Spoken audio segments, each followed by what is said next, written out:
The Silent Watchers awaken. The stars had always belonged to the Zephyrian Empire, or so Admiral Korthak believed as he stood on the bridge of the massive dreadnought Stellar Dominion. For 3 centuries, his people had swept across the galaxy like a cosmic storm, bringing world after world under their iron rule. Their ships were the largest, their weapons the most devastating, and their warriors the most feared. No species had ever stood against them for long. Korthak's reptilian features showed no emotion as he reviewed the latest conquest reports. The Andromedans had surrendered after seeing just one Zephyrian fleet. The crystal beings of Sirion had offered tribute before the first shot was fired. It was always the same pattern: fear, submission, integration into the Empire. The galaxy had learned to tremble at the sight of Zephyrian war banners. But today, something was different. Commander Thex, his most trusted scout leader, approached with an expression that Korthak had rarely seen before: uncertainty. "Admiral," Thex began, his voice carrying an odd tension, "we have detected something unusual in the Outer Rim territories. A small system, unremarkable except for one planet. The third world from their star shows signs of advanced technology." Korthak's interest was mildly piqued. Another primitive world playing with fire. What is their technological level? Thex hesitated, and that hesitation sent a chill through the bridge crew. "That is what concerns me, Admiral. Our long-range scanners detected energy signatures unlike anything in our databases. Massive power sources, sophisticated orbital structures, and what appears to be a significant military presence." "Military presence," Korthak laughed, a sound like grinding stone. "How significant could it be?" "Show me." The main holographic display flickered to life, showing a blue and green world spinning peacefully in space. But as the image enhanced, details began to emerge that made the bridge crew fall silent. Enormous ring structures surrounded the planet like metallic halos. Asteroid fields nearby showed signs of artificial modification. Most troubling of all, there were ships. Hundreds of them, maybe thousands, arranged in formations that spoke of military discipline and strategic thinking. "What do we know about this species?" Korthak demanded. "They call themselves humans, Admiral. Initial scans suggest they are relatively young as spacefaring civilizations go. Perhaps 2 centuries since their first ventures beyond their world. But the scale of their construction..." Thex paused. "It rivals our own." The bridge fell into contemplative silence. This was unprecedented. Most species the Zephyrians encountered were either primitive or had stagnated technologically. To find a young race with such capabilities was unsettling. "Have they detected our scouts?" "Unknown, Admiral. Our ships remain at extreme range, using passive sensors only. But there is something else." Thex activated another display showing intercepted communications. "We have been monitoring their transmissions. When our presence was first detected by their outer sensors, the response was unexpected." The display showed a human face, female with dark hair and calm, intelligent eyes. But what struck every Zephyrian on the bridge was her expression. She was smiling. Not the desperate smile of someone trying to appease a superior force, but something else entirely. Confident, almost amused. "This is Captain Sarah Chen of the Earth Defense Consortium." The recording played. "We welcome our visitors from the Zephyrian Empire. We have been aware of your approach for some time. If you wish to establish communication, we are prepared to receive your diplomatic envoys at coordinates we are transmitting now." The recording ended, leaving the bridge in stunned silence. No species had ever welcomed them. No one had ever been prepared for their arrival. And that smile, it suggested knowledge, preparation, perhaps even trap. "Admiral," Thex continued, "there is more. Our deep space monitors have been reviewing data from the past several years. It appears this species has been observing our expansion patterns. They have been watching us as we watch them." Korthak felt something he had not experienced in decades: genuine surprise. "Are you suggesting they know our capabilities?" I am suggesting they may know more about us than we know about them." The implications hung heavy in the recycled air of the bridge. The Zephyrian Empire's success had always been built on superior intelligence and overwhelming force applied to unprepared enemies. But here was a species that seemed to have been preparing for this encounter. "Summon the War Council," Korthak ordered.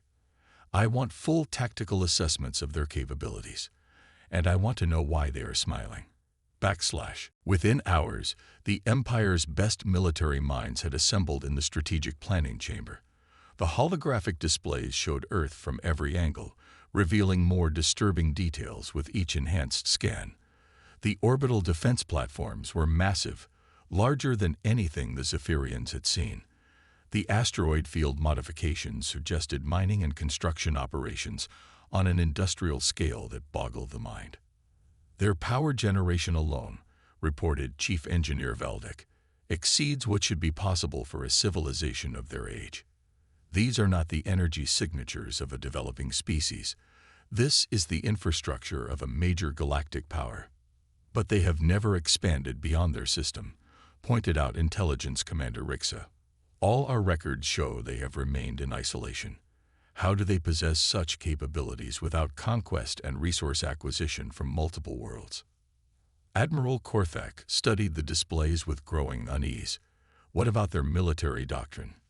Can we assess their combat capabilities?"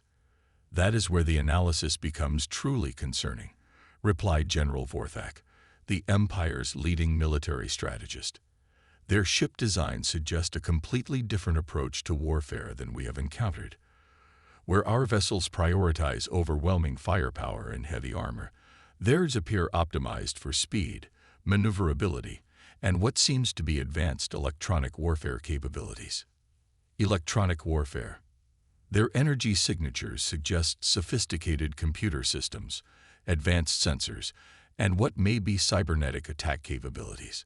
If they can disrupt our command and control systems.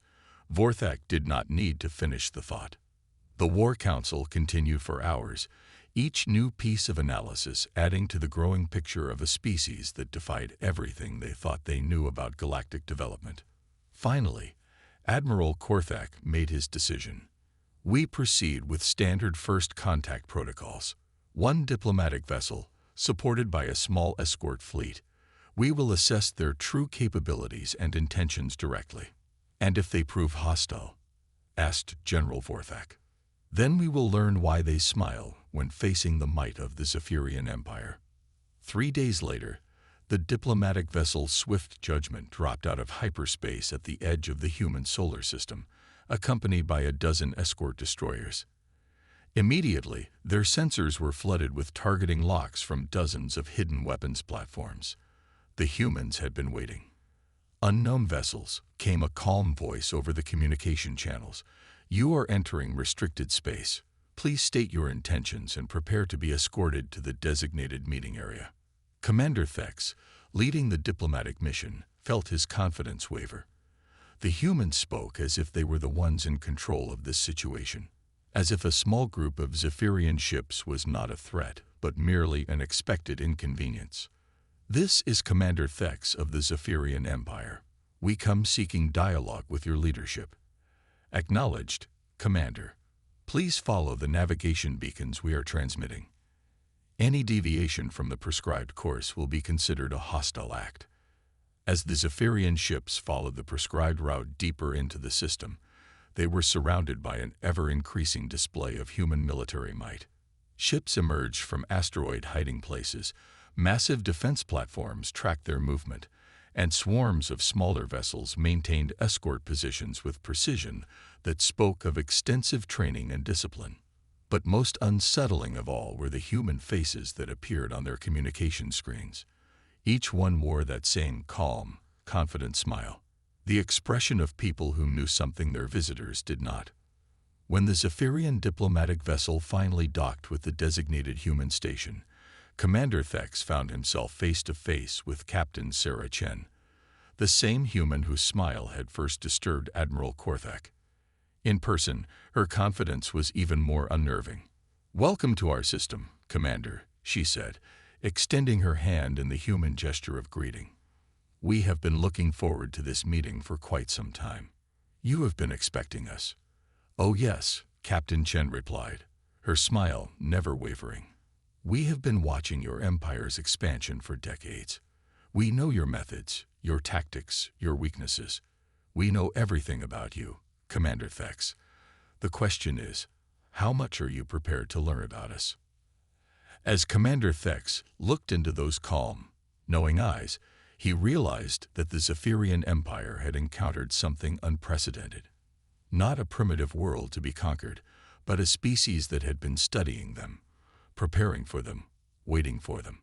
And they were still smiling. When predators meet apex, the conference room aboard the human orbital station was unlike anything Commander Thex had ever seen, where Zephyrian architecture emphasized power and intimidation through massive scales and harsh angles. This space seemed designed for comfort and functionality. Soft lighting, organic curves, and materials that seemed to absorb rather than reflect harsh edges. Yet beneath the peaceful appearance, Thex could sense underlying strength.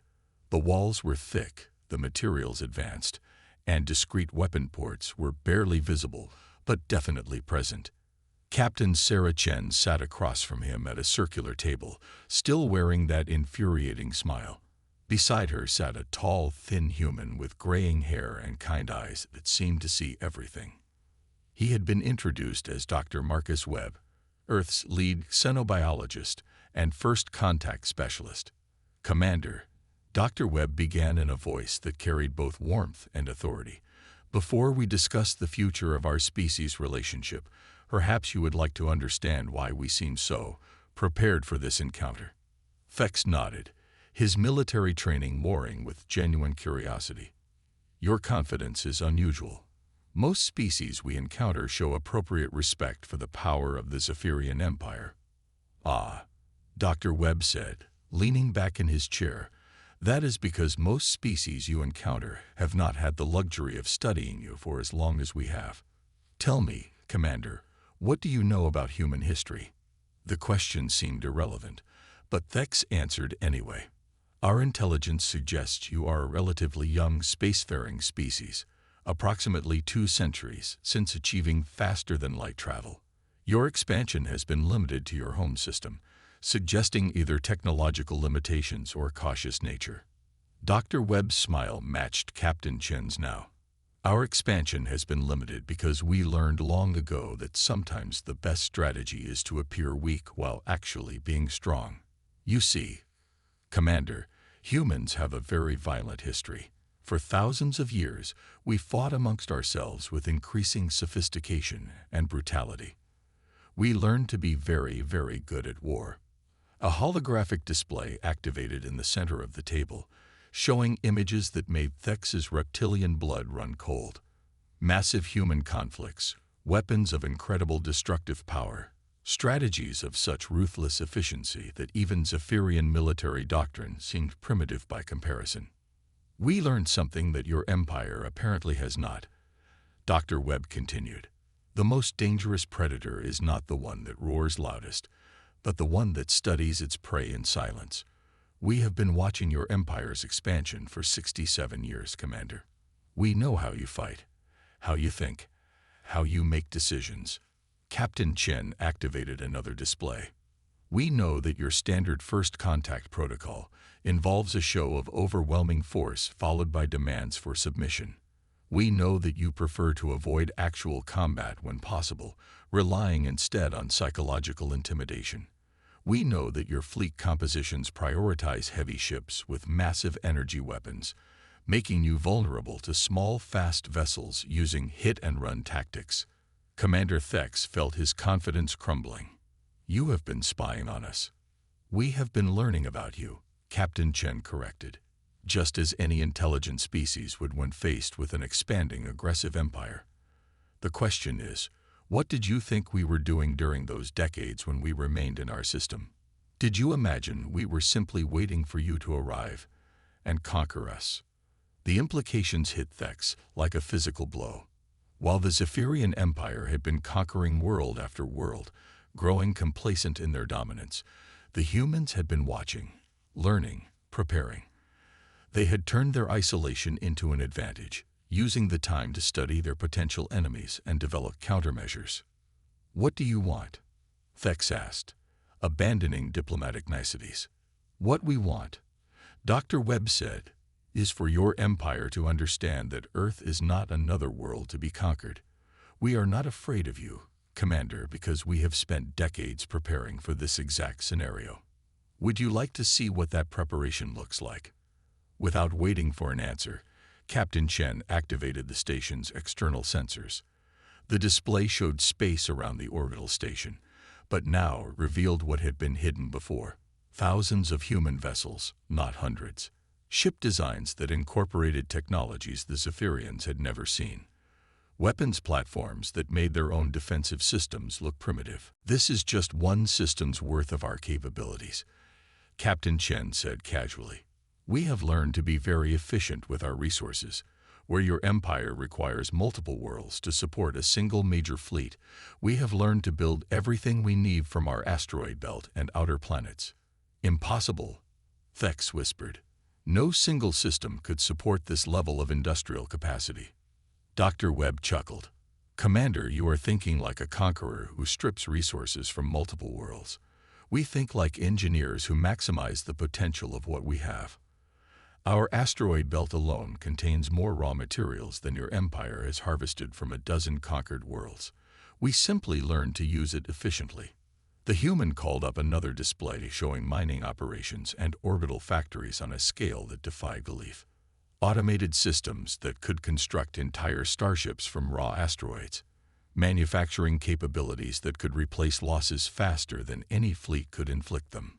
"But the real advantage," Captain Chen said, "is not our industrial capacity. It is our mindset. Your empire conquers through intimidation and overwhelming force. But humans, we learned long ago that the strongest predator is not always the largest. Sometimes it is the smartest." Commander Thex thought of Admiral Korthak waiting with the main fleet, expecting reports of another easy conquest. "What are your terms?" "Terms?"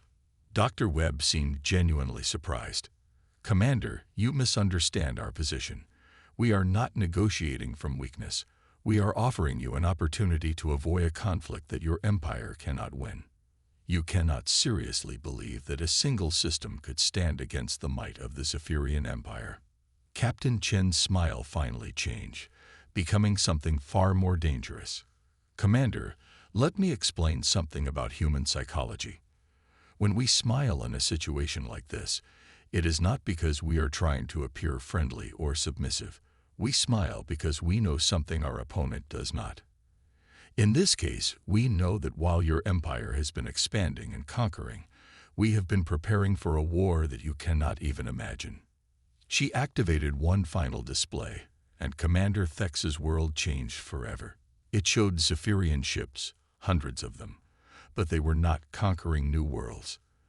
They were burning in space, disabled by weapons that had struck without warning from impossible distances. It showed Zephyrian command centers going dark, as computer systems were corrupted by viruses more sophisticated than anything in their databases. It showed the proud Zephyrian Empire being systematically dismantled by an enemy they had never seen coming. "This is a simulation," Dr. Webb explained gently, "based on our analysis of your capabilities and our own. It shows what would happen if your empire chose to attack Earth. The war would last approximately 14 months. Your empire would lose." Commander Thex stared at the display in horror. Everything he had believed about Zephyrian superiority was crumbling around him. This cannot be accurate." "Commander," Captain Chen said, her voice suddenly serious, "we do not want this war. Humans have fought enough wars to last a lifetime. What we want is for your empire to understand that some prey species are actually apex predators in disguise. We want mutual respect, not mutual destruction." Dr. Webb leaned forward. "Your empire has two choices, Commander. You can recognize Earth as an equal power and establish diplomatic relations based on mutual benefit, or you can discover through bitter experience that humans do not make good victims." The silence in the conference room stretched for long minutes. Finally, Commander Thex spoke, his voice barely above a whisper. "What would you have me tell Admiral Korthek?" "Tell him," Captain Chen said, her smile returning but warmer now, less predatory, "that humans smile when we are confident. And we are very, very confident. Tell him that Earth offers friendship to those who approach us as equals, but we have prepared for those who do not." As Commander Thex prepared to return to his ship with news that would shake the Zephyrian Empire to its foundations, he finally understood what that human smile meant. It was not submission or fear or even friendliness. It was the quiet confidence of a species that had looked into the darkness of their own violent nature and learned to master it. It was the smile of apex predators who had learned to prefer peace but were fully prepared for war. And for the first time in 3 centuries, the Zephyrian Empire would have to decide whether to face a species that might actually be stronger than they were. The galaxy was about to discover that sometimes the most dangerous worlds were the quiet ones that had been watching and waiting. The humans were still smiling, and now the entire empire would learn why.